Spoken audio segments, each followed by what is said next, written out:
हाँ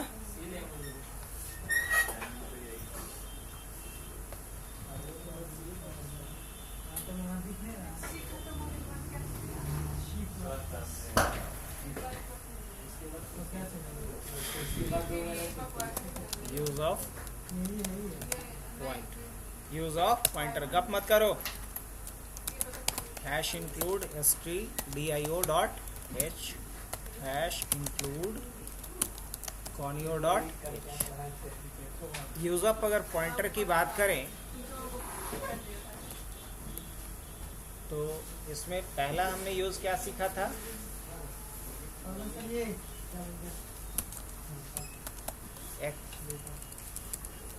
hold address of another variable, पहला काम ये सीखा था हमने, hold address of another variable. Second क्या सीखा था इसमें? सेकंड हमने सीखा था एक्सेस लोकल वेरिएबल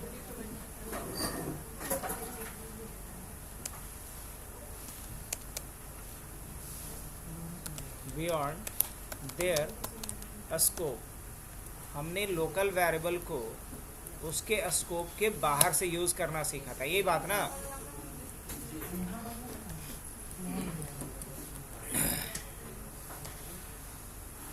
थर्ड हमने सीखा था access entire array, access entire array. उसके बाद हमें सीखना है next swap value of variables. उसके बाद हमें सीखना है फाइल हैंडलिंग। इसमें भी किसका यूज पड़ता है? पॉइंटर का। उसके बाद नेक्स्ट क्या सीखना है? Dynamic memory allocation. Dynamic memory allocation जैसे शॉर्ट में किस नाम से हम लोग सीखेंगे? डीएमए के नाम से सीखेंगे। तो ये सारे यूजेस हैं किसका? पॉइंटर का। और पॉइंटर के यूजेस को समझने के चक्कर में हम लोग पॉइंटर से रिलेटेड सारा टॉपिक भी कवर कर चुके होंगे। तो बताओ कि इसमें से क्या नहीं सीखे हो? तो डायरेक्ट वही शुरू करना है ना। बाकी से चीज़ें तो कल ही बता चुका था। वॉइड मेन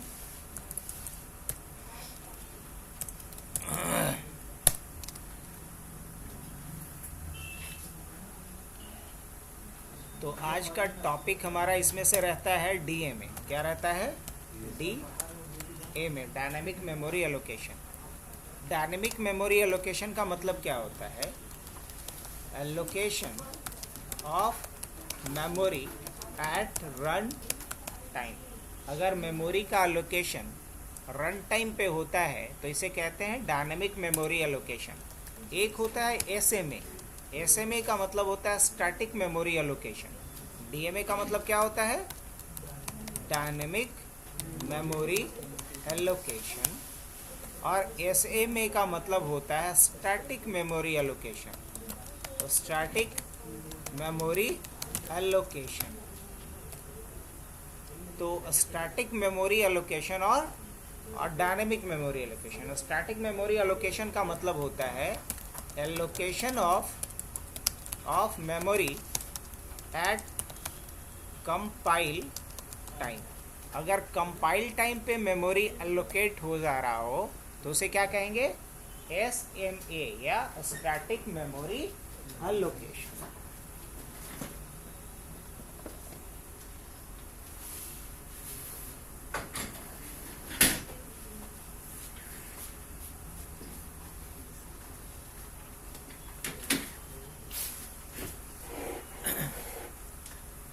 अब डीएमए का भी कुछ एडवांटेज है, कुछ डिसएडवांटेज है। एसएमए का भी कुछ एडवांटेज है, कुछ डिसएडवांटेज है। अगर एसएमए के डिसएडवांटेज की बात करें तो पहला डिसएडवांटेज तो ये है, in case of SMA either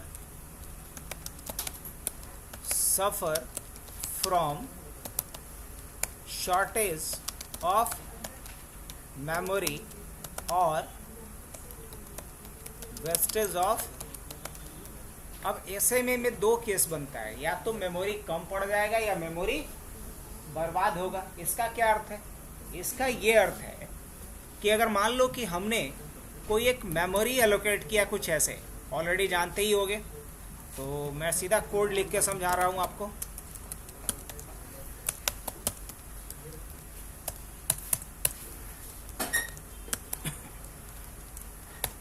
अगर मान लो आप एक वेरिएबल डिक्लेयर कर रहे हो, जैसे इंट नम। अब बताओ कि नम का साइज क्या होगा?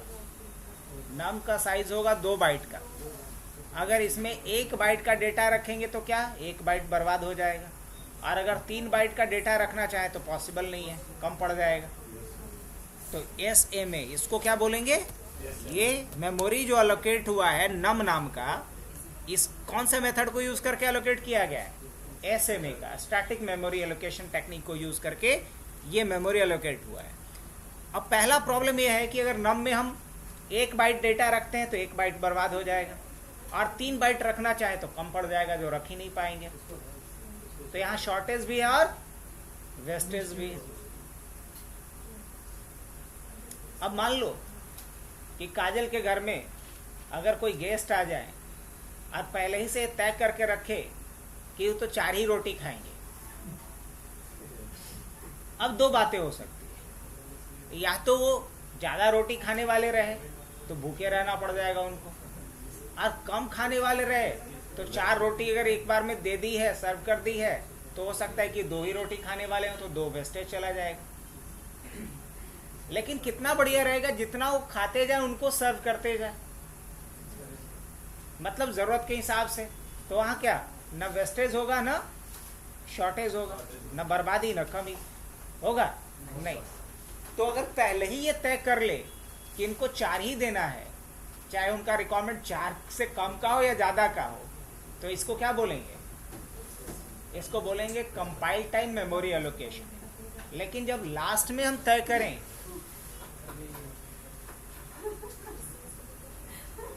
तो लोग को आज लगता है ज़्यादा पढ़ लिया, भगाना पड़ेगा।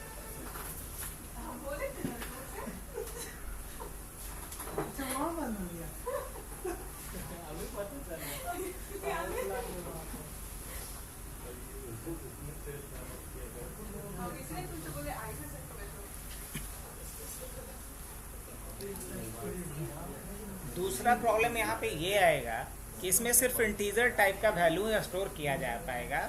इसमें अगर हम कोई और तरह का, जैसे स्ट्रिंग टाइप का या फ्लोट टाइप का, अगर इसमें वैल्यू रखना भी चाहें तो हम नहीं रख सकते। कि रख सकते? नहीं रख सकते। क्यों? क्योंकि इसका डेटा टाइप पहले ही से क्या करके रखे हैं, हम फिक्स करके रखे हैं, तय करके रखे हैं। इसलिए अगर कुछ और तरह का वैल्यू इसमें रखने की कोशिश भी करेंगे तो नहीं रख पाएंगे। ये प्रॉब्लम। तो SMA का 2 दिक्कत, पहला मेमोरी का शॉर्टेज या वेस्टेज, दूसरा जिस डेटा टाइप से इसको आप डिक्लेयर किए हो उसी तरह का वैल्यू रख सकते हो। मतलब इसका डेटा टाइप पहले से ही आपने क्या करके रखा है, फिक्स कर दिया है। अगर हम इसमें फ्लोट या कैरेक्टर टाइप का वैल्यू रखने की कोशिश भी करें तो नहीं रख सकते। ये रख सकते? नहीं रख सकते।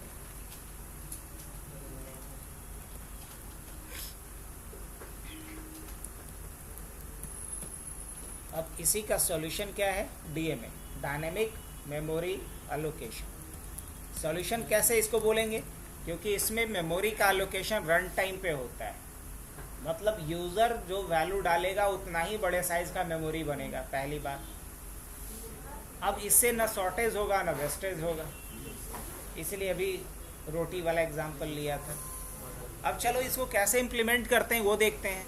और डायनेमिक मेमोरी एलोकेशन के लिए 2 फंक्शन दिया गया है C और C++ में, मैलोक एंड कैलोक। मैलोक का यूज़ किया जाता है सिंगल मेमोरी ब्लॉक बनाने के लिए। अगर हमें continuous memory block like array बनाना हो तो इसके लिए कैलोक का यूज़ किया जाता है। अब कैसे करते हैं ज़रा उस चीज़ों को देखें, क्योंकि तुम लोग भी थोड़ा जल्दी में हो तो हम भी जल्दी में निपटाएं। मेरा भी दूसरे बैच वाले लोग हैं, वेट कर रहे हैं। हाँ तो देख नहीं रहे हो कहाँ से क्या कर दे रहा है।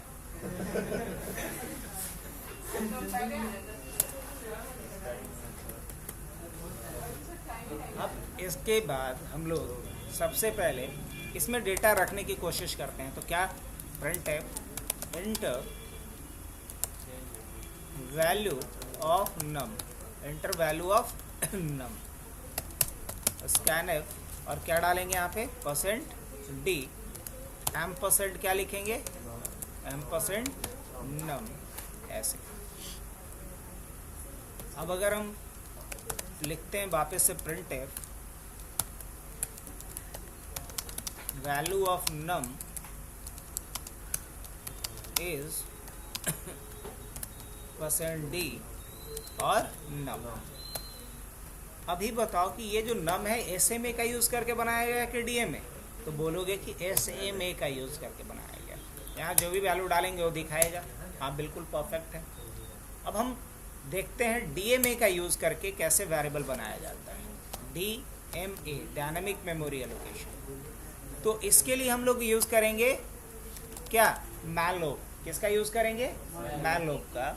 और यहाँ बताएंगे कि कितने बड़े साइज का हमें वेरिएबल बनाना है। तो मान लो कि हमें 3 बाइट का डेटा चाहिए। कितने बाइट का, तो हम यहाँ क्या लिखेंगे 3। अगर मुझे 4 बाइट का डेटा चाहिए तो क्या लिखेंगे 4। अगर मुझे 6 बाइट का डेटा चाहिए तो क्या लिखेंगे 6। अब इससे हमें पॉइंट भी करना पड़ेगा, इसको कहीं रखना पड़ेगा, क्योंकि मैलोक या कैलोक के मदद से जो वेरिएबल बनता है, जो मेमोरी एलोकेट होता है, इसका कुछ नाम नहीं होता है।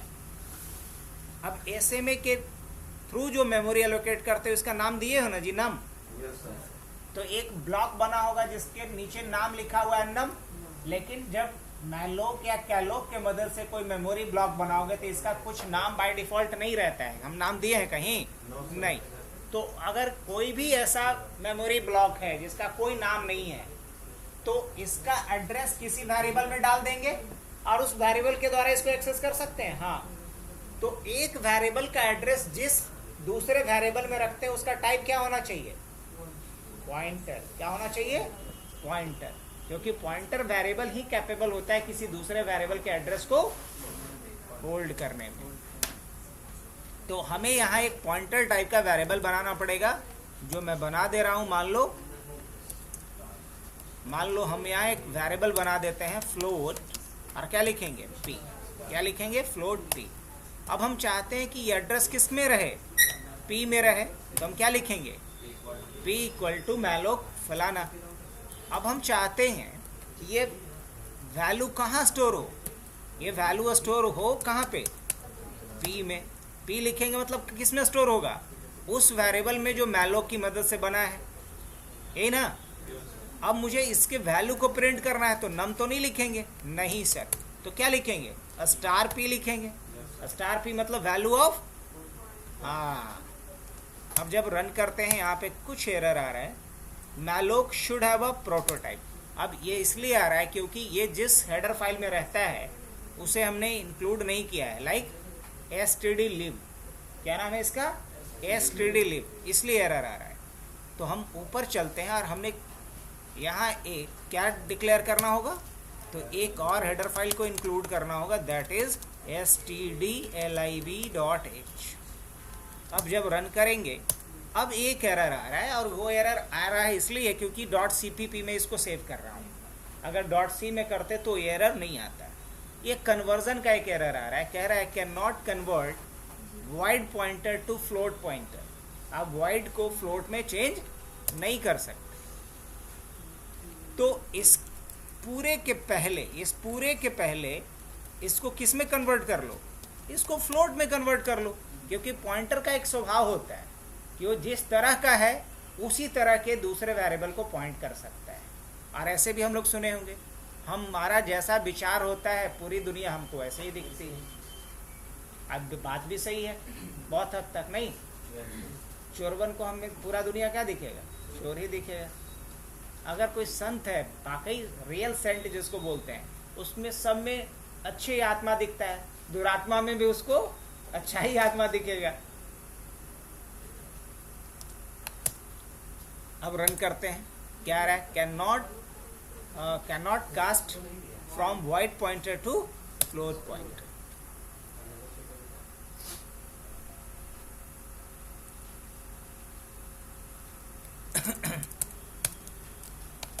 void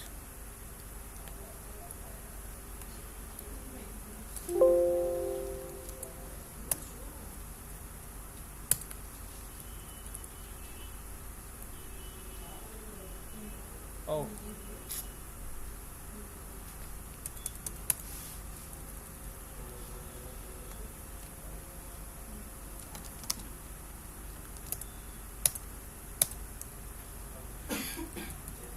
ये किस टाइप में होना चाहिए? फ्लोट ना एक्सपेक्ट कर रहे हैं हम लोग। Expression syntax. अब क्या मसला है भाई? अगर ये मान लो मैलोक है,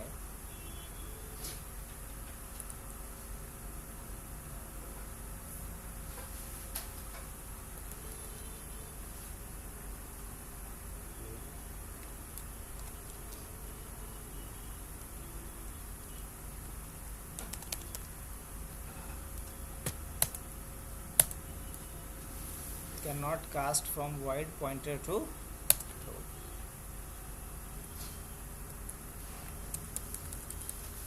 मान लो ये void पॉइंटर है, राइट, लेकिन जब ये रिटर्न कर रहा है तो फ्लोट रिटर्न करना चाहिए।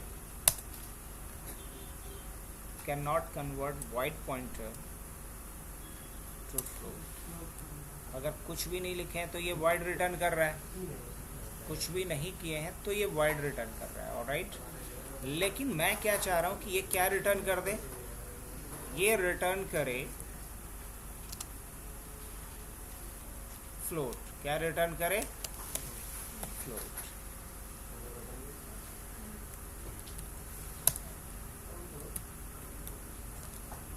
फ्लोट रिटर्न करे।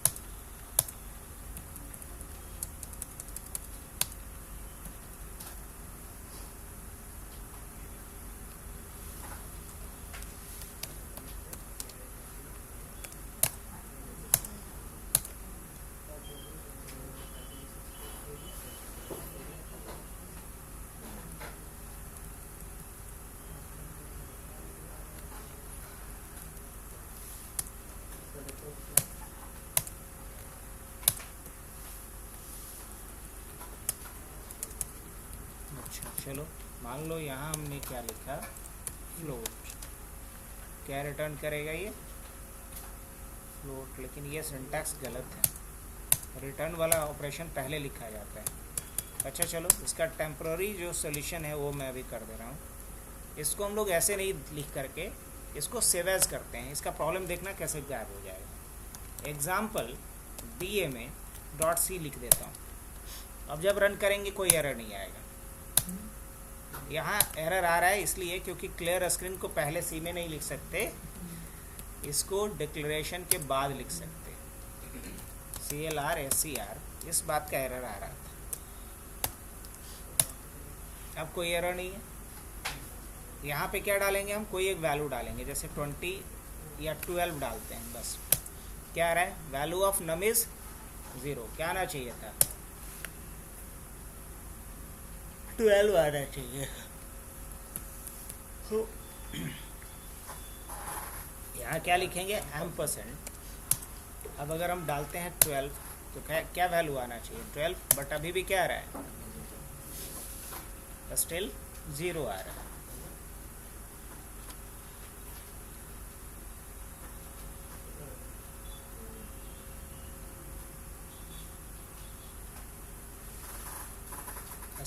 $P मतलब तो उसका वैल्यू ही दिखाना चाहिए था, correct?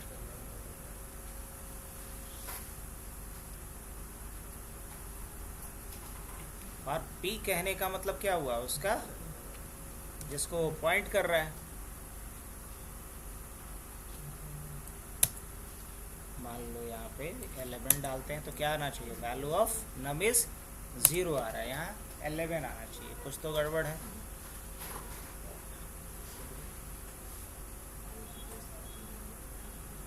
P equal to malloc डाला हूँ। मैलोक में कितने साइज का डालना होता है वो बता दो।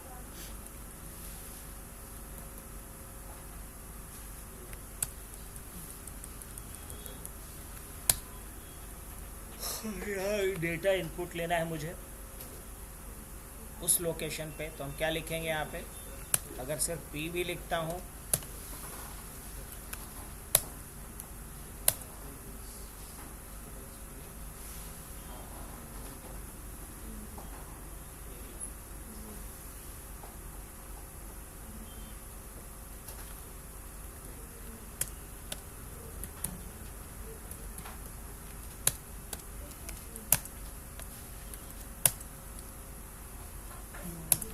प्रॉब्लम वो नहीं था, प्रॉब्लम क्या था वो आप देखते हैं। 22 अब 0 आएगा क्योंकि यहाँ एम्परसेंट कहने का मतलब पी का वैल्यू नहीं, यहाँ हम एड्रेस देखो 4 बाइट जब भी ले रहे हैं तो ये 4 बाइट जब ले रहे हैं, अरे किस टाइप का है, फ्लोट टाइप का है। तो अभी हम पॉइंटर के रिगार्डिंग क्या बात पढ़े थे, ये सीखे थे कि पॉइंटर जिस टाइप का होता है वो उसी टाइप के दूसरे वेरिएबल को पॉइंट कर सकता है। तो पॉइंटर का टाइप अगर हमने फ्लोट रखा तो इसका भी टाइप क्या हो जाएगा, फ्लोट होगा। इसका टाइप क्या होगा, फ्लोट होगा।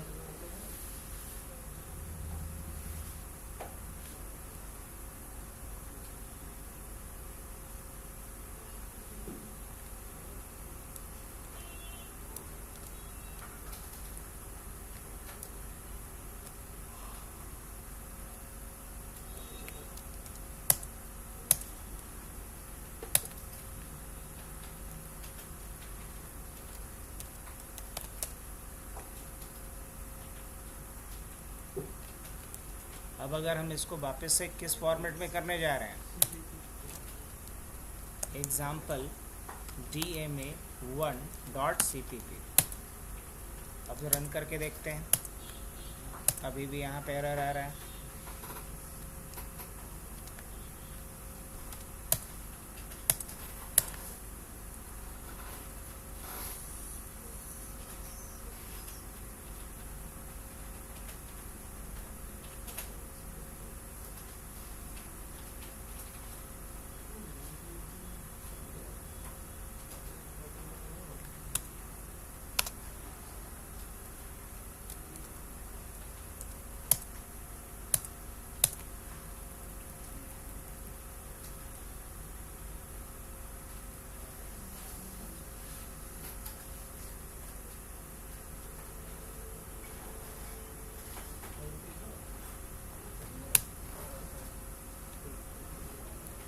मैलोक जो भी रिटर्न करेगा वैल्यू उसको हम फ्लोट में चेंज कर रहे हैं।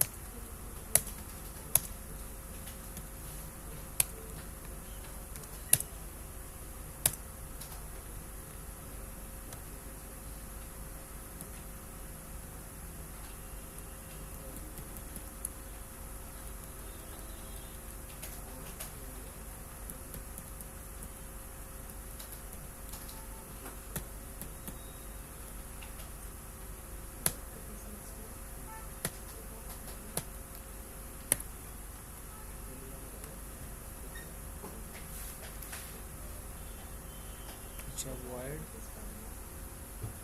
मैलोक सही तो है,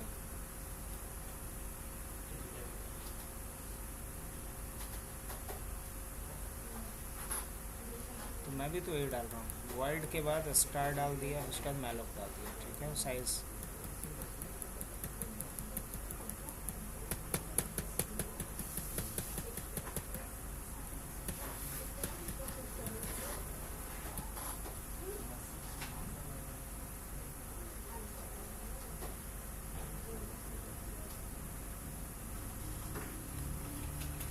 चलो ठीक।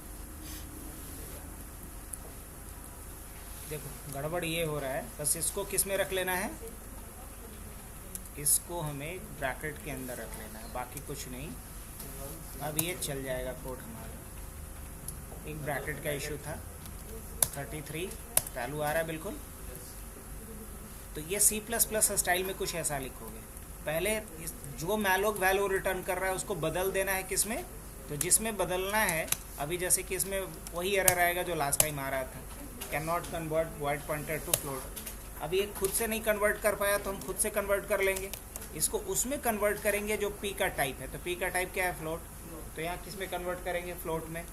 उसके बाद यहाँ स्टार लगाएंगे, ब्रैकेट क्लोज कर लेंगे, बस इतना ही करना है।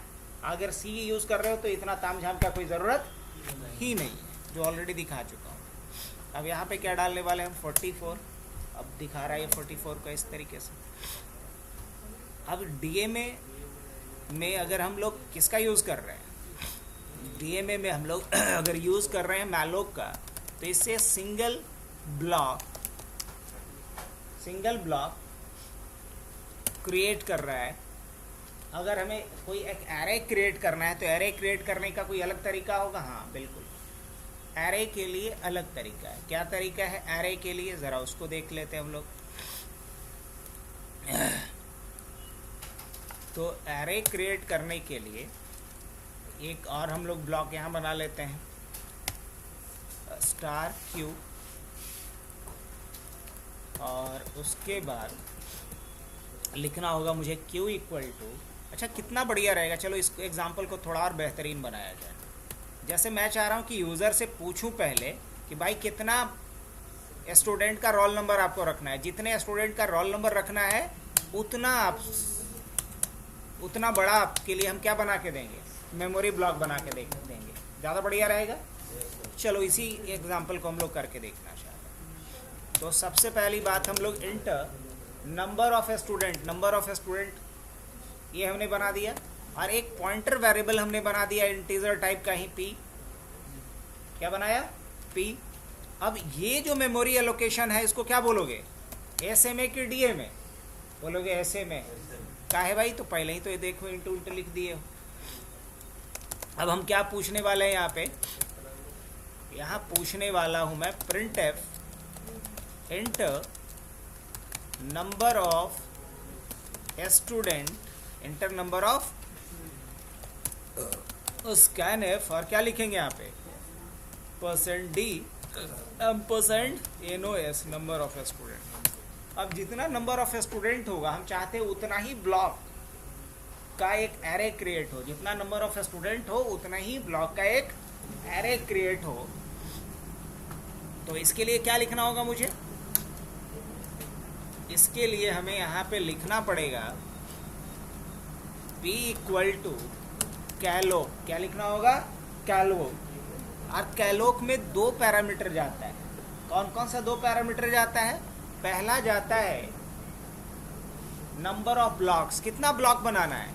तो ये बात तो कहाँ लिखा हुआ है, ये बात तो लिखा हुआ है NOS में, तो यहाँ क्या लिखेंगे NOS में कि जितना स्टूडेंट उतना ब्लॉक, और हर ब्लॉक का साइज कितने बाइट का देना है, तो 2 बाइट का देना है। कितने का देना है, 2 बाइट का देना है, तो 2 3 बाइट का, तो 3।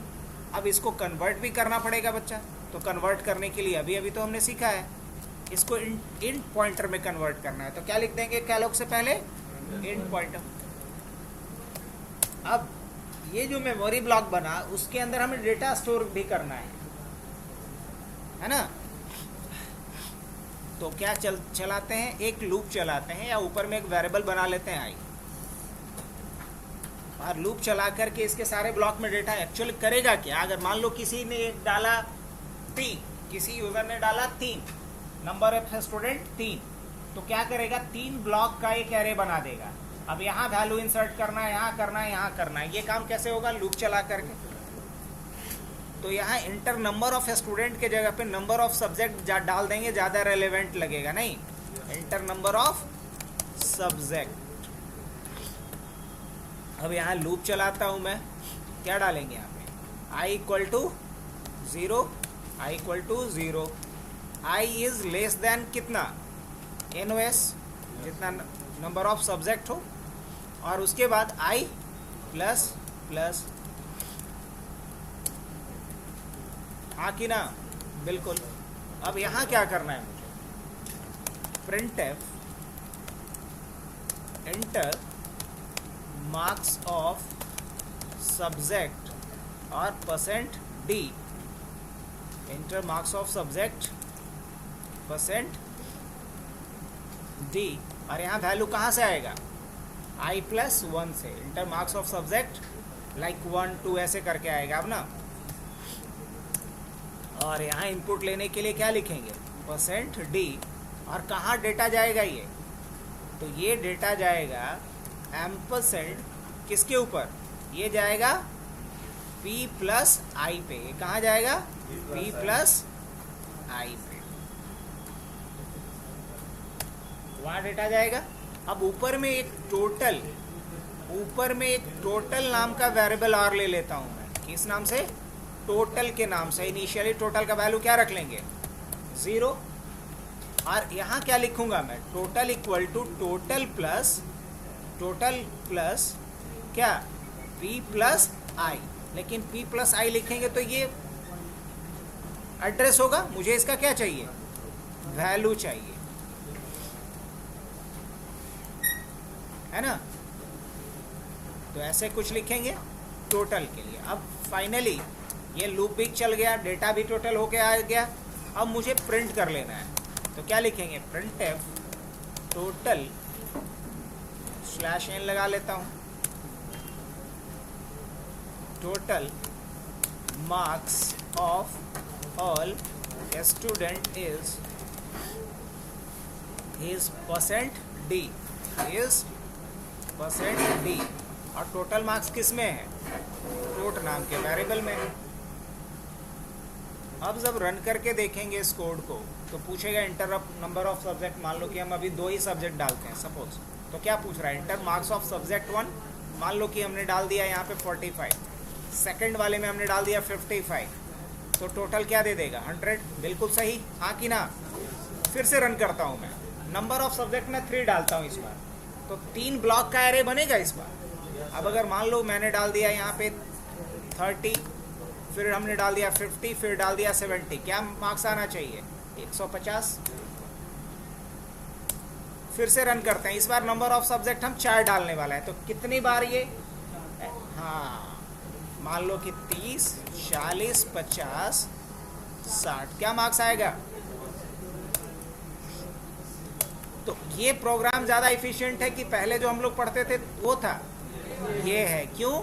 क्योंकि आप पहले पूछ रहे हो। इससे पहले जो एरे बनाते थे वो क्या होता था? पहले ही फिक्स कर देते थे कि 3 ब्लॉक, 4 ब्लॉक, कितने। यहाँ भी फिक्स नहीं हो रहा है, बल्कि मैं पूछ रहा हूँ कि कितना सब्जेक्ट चाहिए आपको, वो और उतने ही ब्लॉक का आप क्या बना रहे हो यहाँ पे? उतने ही ब्लॉक का एक एरे बना रहे हो। उस एरे में यहाँ पे क्या असाइन हो रहा है? लूप चल रहा है और कुछ वैल्यू असाइन कर रहे हैं आप। तो आज के लिए इतना ही। कैलोक मैलोक का प्रैक्टिस करो, कल मिलते हैं।